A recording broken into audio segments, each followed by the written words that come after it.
Magandang umaga sa inyong lahat mga kabarter, mga kabackyard. For today's video po ay ibabahagi ko sa inyo or ating aalamin kung ilan nga bang matitirang timbang ng isang broiler chicken kapag ito'y nakatay na, from live weight to dressed chicken. So tara at ipapakita ko sa inyo at nang ating malaman kung ilan na nga ba ang matitirang timbang ng isang live chicken pag ito'y nakatay na. So ito po ang ating timbangan ngayon. Susubukan kong pumili ng pinakamalaki dito sa ating mga alaga para timbangin at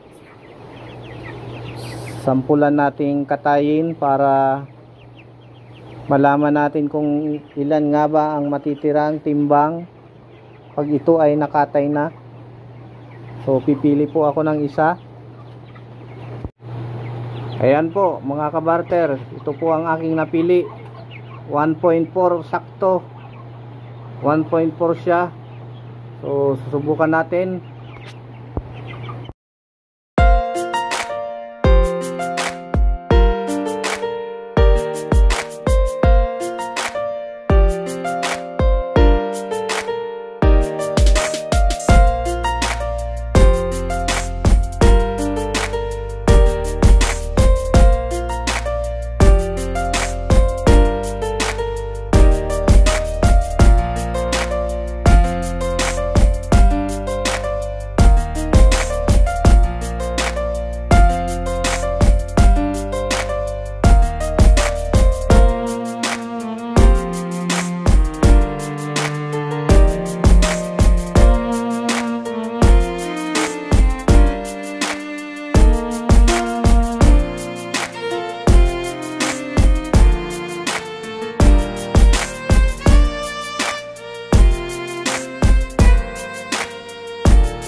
So yun nga mga kabarter, yung kinatay kong 1.4 kilos is natira nung dress na siya is 980 grams lang. So hindi pa talaga ideal na magkatay ng 1.4 yung timbang after 26 days or 27 days.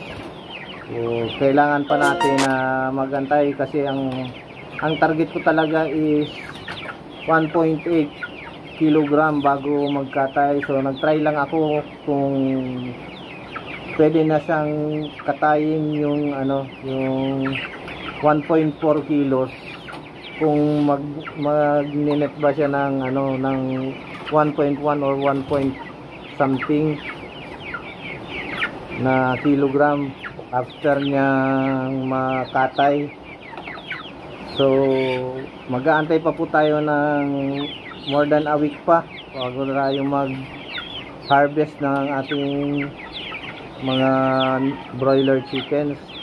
So that's all for today's video mga kabarter, at sana ay mayroon naman kayong natutunan panibago sa aking pag-vlog about chicken farming, broiler farming. Maraming salamat po and thank you sa patuloy na pagtangkilik ng aking munting channel. Maraming salamat. God bless you all.